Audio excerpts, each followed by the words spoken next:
Both you and your child are not lovely. Get out of this house right now. What?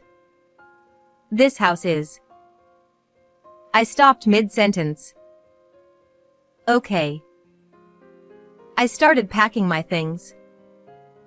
My husband was flustered as he watched us. Wait. You don't have to leave. But your dear mother told me to leave. I have to obey, right? Jimmy, don't bother with that woman. Come over here and have some cake. My mother-in-law had a triumphant look on her face. I decided to knock her down a few pegs and went back to my parents' house with my daughter. My name is Megan, a 34-year-old office worker. I got married to a man named Jimmy 2 years ago. Jimmy and I met through a popular dating app, and after a year of dating, we became a married couple. Although Jimmy was unreliable sometimes, he was a very kind and thoughtful man. When we were dating, he would look up restaurants I wanted to try and plan our dates in advance. Even after we got married, when I was tired, he washed the dishes for me or brought home my favorite dessert. About a year into our marriage, we welcomed a beautiful daughter into our lives.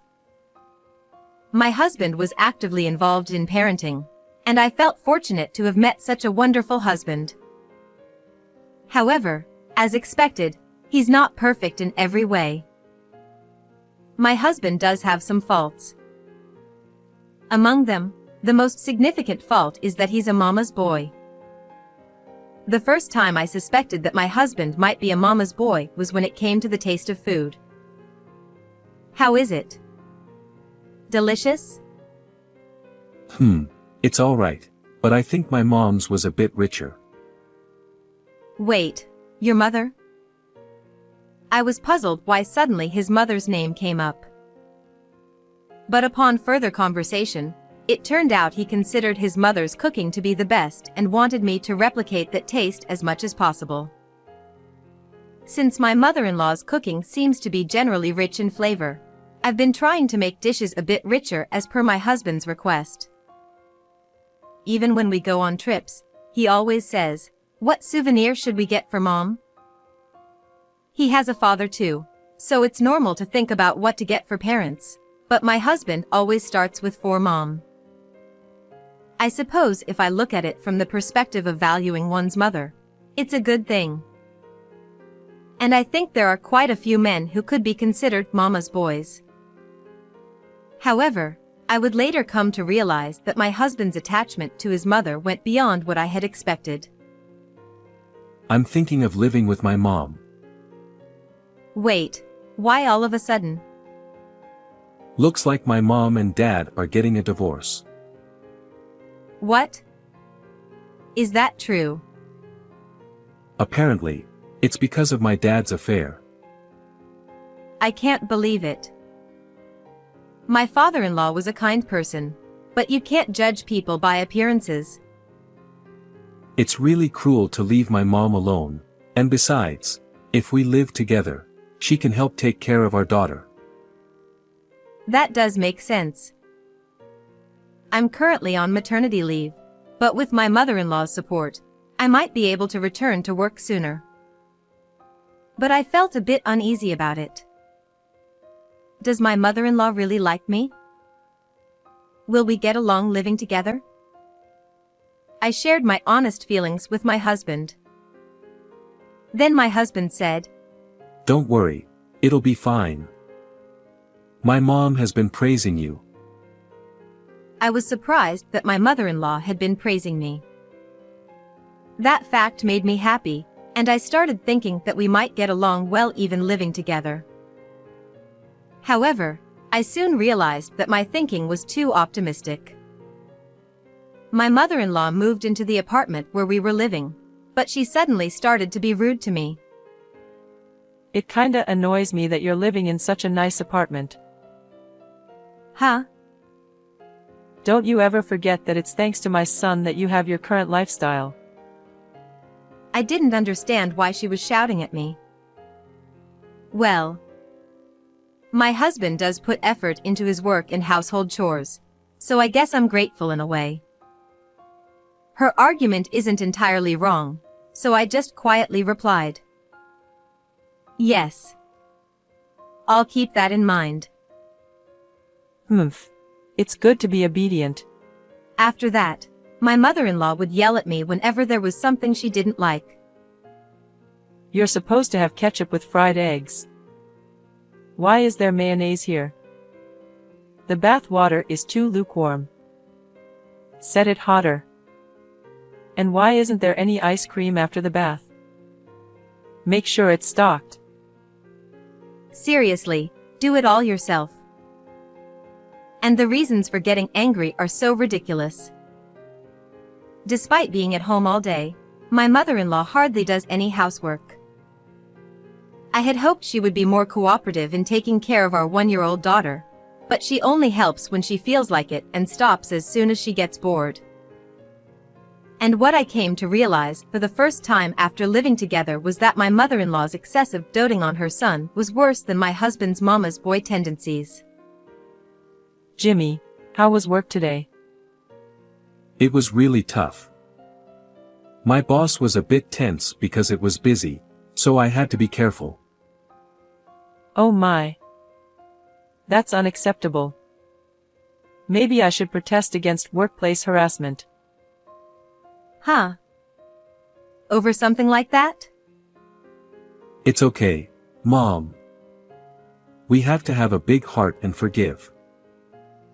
My goodness. What a kind-hearted boy you are.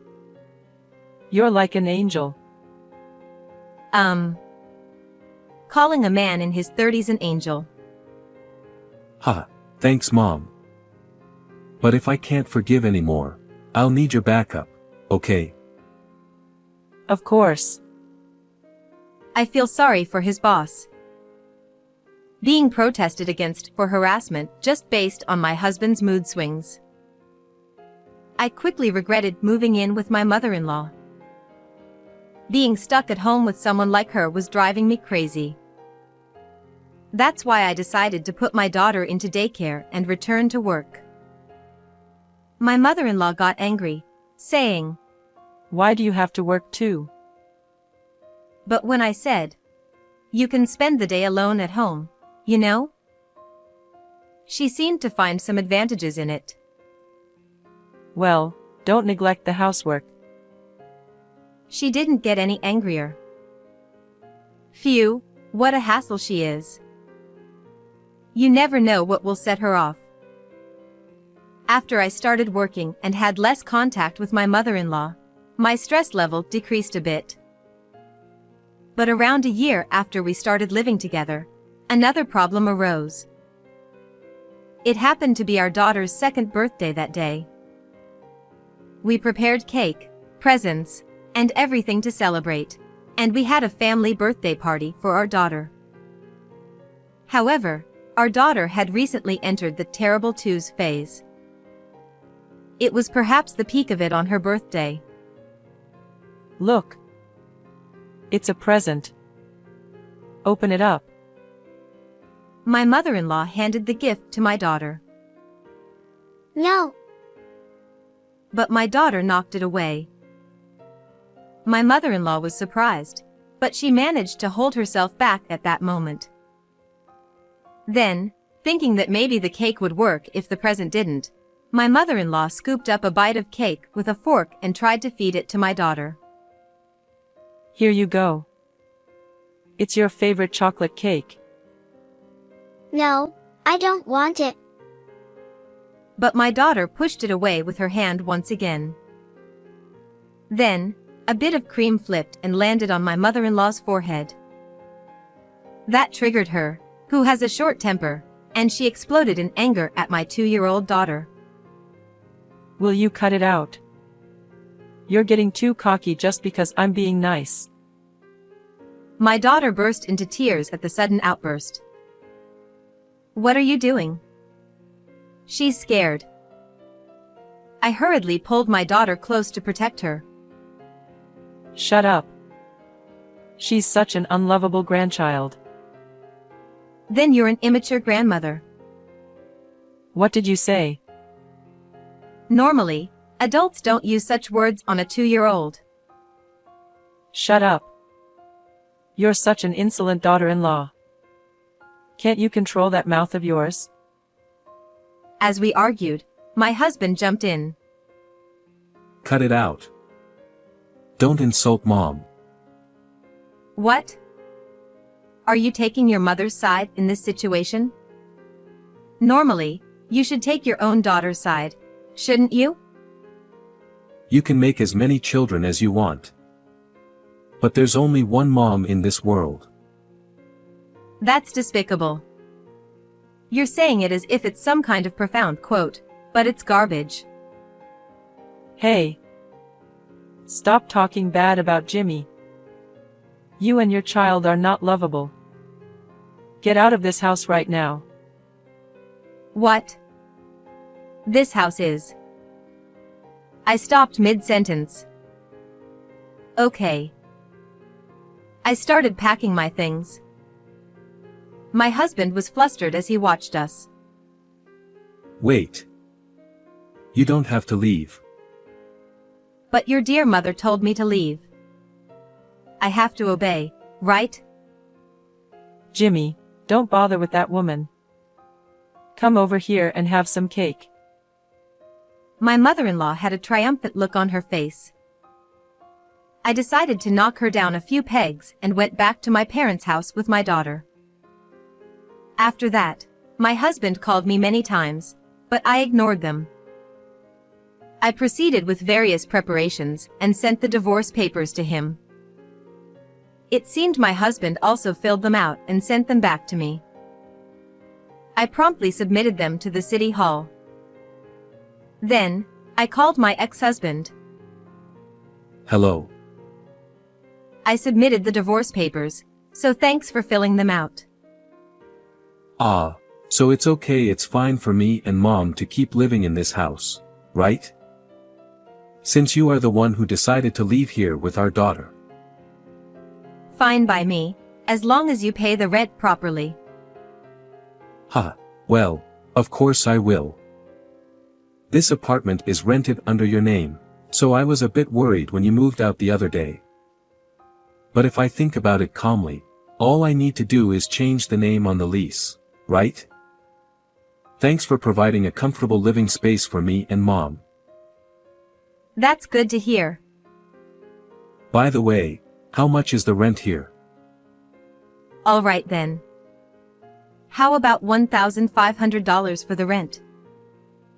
Ha! What are you talking about? Stop joking and tell me the actual rent price. I'm not kidding. Because I'm the landlord. Ha! We talked about this when we got married, didn't we? I made quite a bit of money from stocks in the past, and I used that to buy that apartment. You just assumed it was a rental property. My ex-husband seemed to be completely stunned and fell silent. If $1,500 for the rent is too much for you, I'll put it up for sale properly. That apartment will sell quickly. Wait. If you do that, where will my Mom and I live? I don't know. Just leave quickly. Otherwise, I'll report it to the management company. With that, I hung up the phone. Then I blocked my ex-husband's number. Afterwards, I demanded child support payments from my ex-husband through a lawyer. According to the lawyer, my ex-husband lost so much weight. Well, it must be mentally and financially tough to support both my ex-mother-in-law and pay child support. By the way, apparently my ex-mother-in-law also attended the discussions, and both my ex-husband and ex-mother-in-law were just blaming each other, saying, "It's your fault," non-stop. It's surprising how quickly the relationship between such a closely knit parent and child can fall apart when money and a lavish lifestyle are lost. Or rather, perhaps they were just only superficially connected. Well, it doesn't really matter to me anymore. On the other hand, the apartment sold for unexpectedly high, so I've saved all of it for my daughter's upbringing. Right now, I'm living with my parents, relying on them, and working hard. I want to be in a relationship again at some point, but right now, my top priority is earning as much as I can for my precious daughter.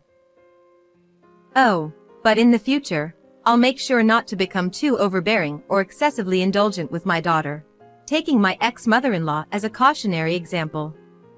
I am Rachel, 32 years old. I am an ordinary housewife with a husband who is 3 years older than me and a son in daycare. Though I am a housewife, I also work hard at my job, having a very busy daily life. One day, there was a welcome party for new employees at my company, and I attended as well.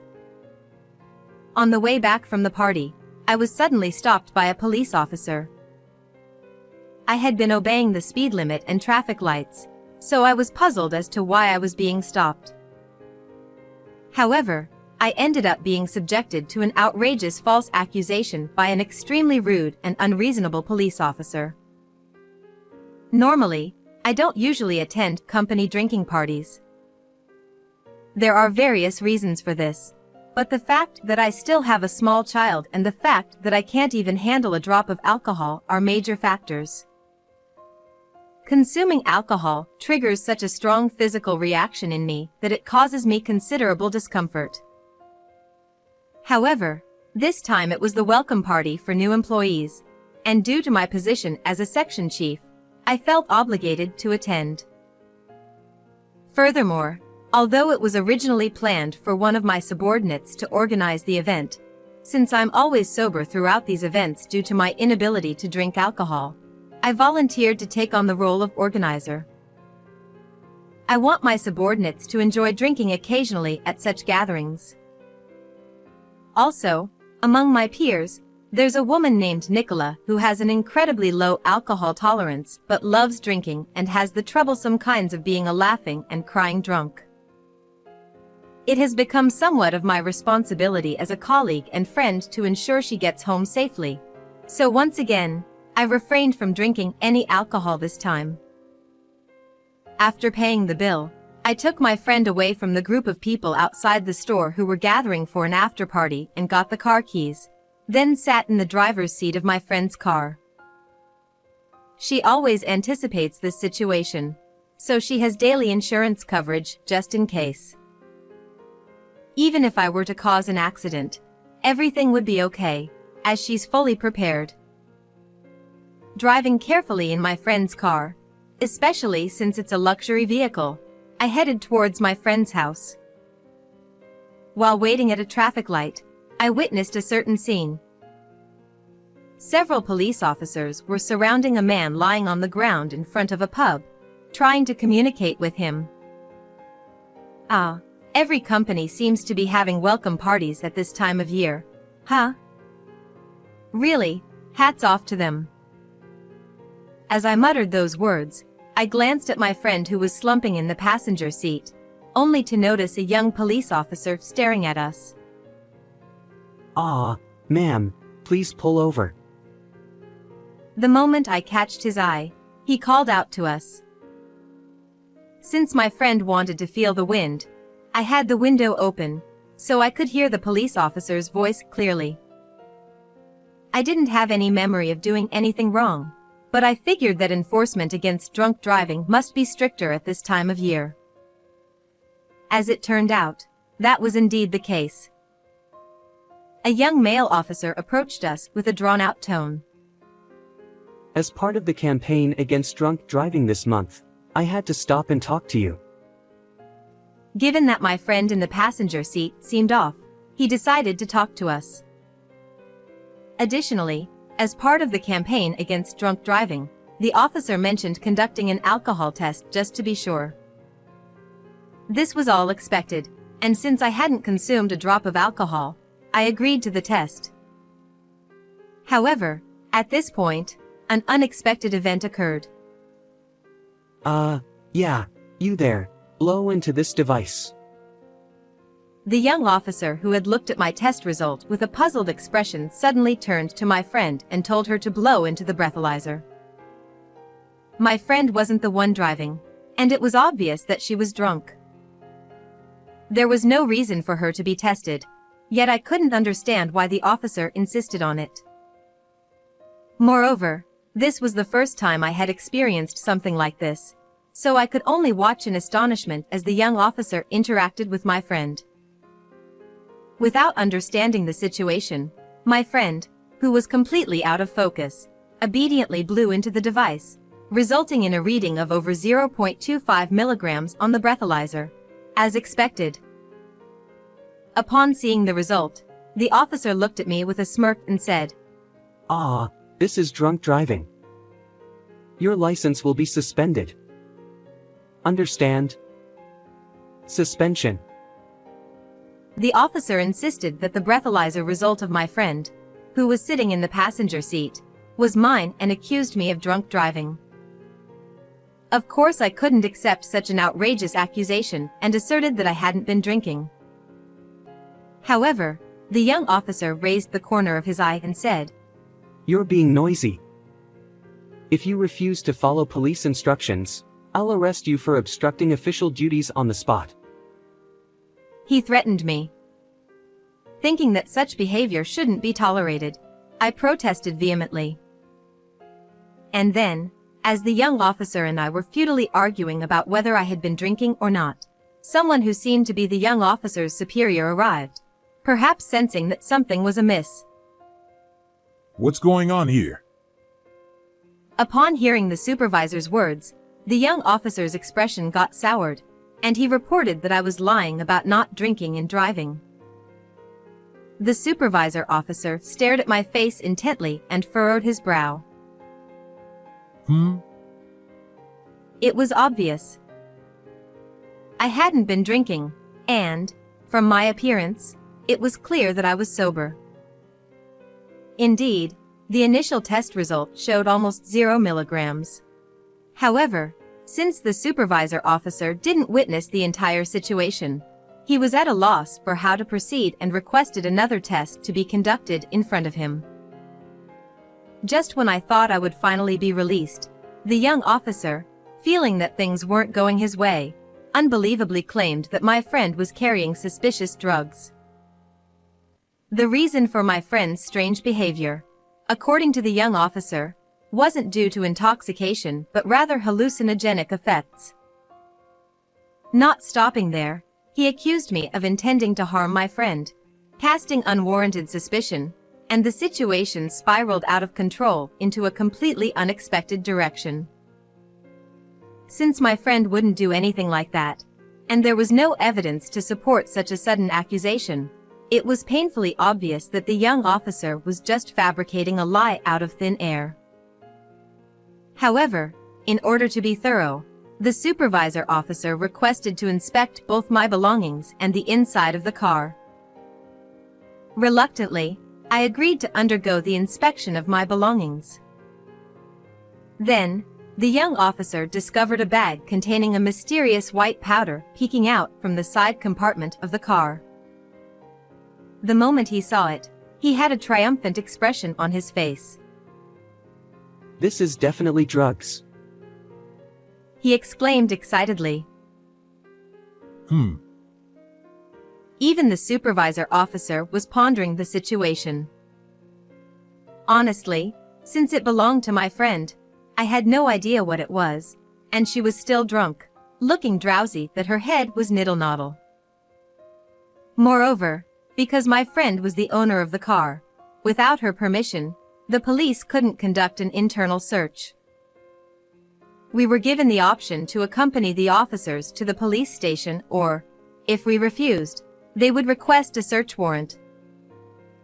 Furthermore, as the young officer loudly declared, "It's drugs," other officers who were dealing with a drunken man lying by the roadside also gathered, making the situation even more chaotic.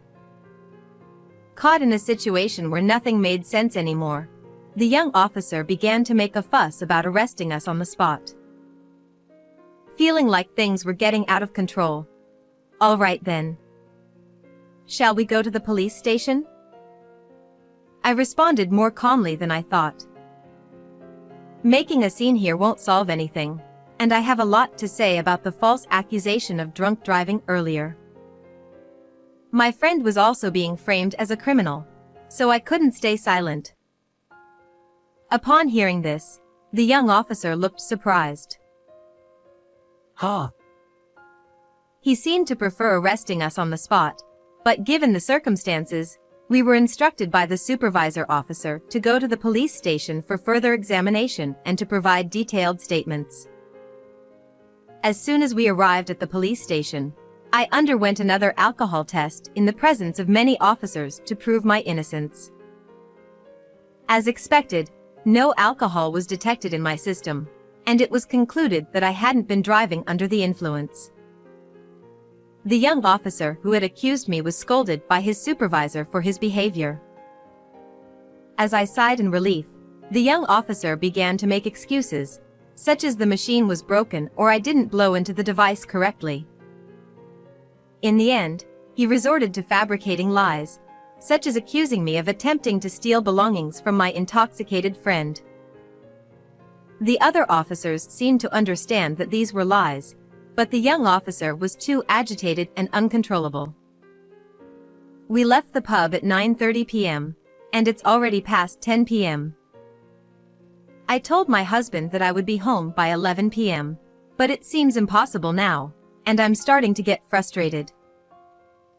My friend was getting sober, noticing something's wrong, and was checking what's happening. We are innocent. Please apologize. I demanded an apology from the angry young officer. Are you threatening me? But he became defensive.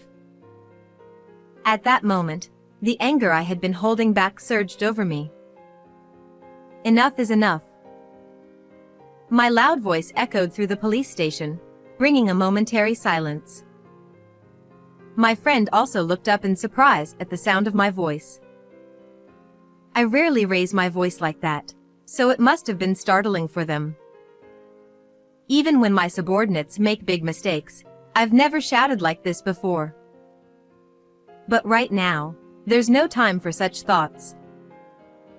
I was falsely accused of drunk driving and nearly arrested, and my friend was even suspected of using suspicious drugs, leading to the situation where we had to come to the police station late at night. It's all because of that unreasonable young officer who does nothing but lie. I can't stand the fact that someone like him abuses the power of the state as a police officer and acts so arrogantly. I strongly felt that he must be held accountable. Phew, it seems you're prepared. I won't hold back anymore. I stood in front of the young officer and asked, "What's your intention in trying to make a false charge against us?" He probably thought that since we're just two women and one of us was drunk, he could easily get away with making things up, right? But that's not going to happen. Then, the young police officer, perhaps defiant, responded boldly. I simply conducted the test as part of the Drunk Driving Prevention Month. The fact is, there were suspicious drugs. You're the one who caused a scene, so why should I be blamed for this? His resolute attitude caught me off guard. But I couldn't let myself be overpowered here, so I raised my voice just as much. Then why did you test my friend and lie that I was drinking after you realized I wasn't driving under the influence? Can you explain that thoroughly? My words caused a stir around us. The young officer, not willing to back down. Do you have any proof that I lied? He still continued denying everything. As I pondered how to recreate the situation, Our car has a dashcam that also records the interior. Could you check that, please? Nicola hesitantly spoke up. It turns out, she had invested in a high-quality dashcam for the luxury car.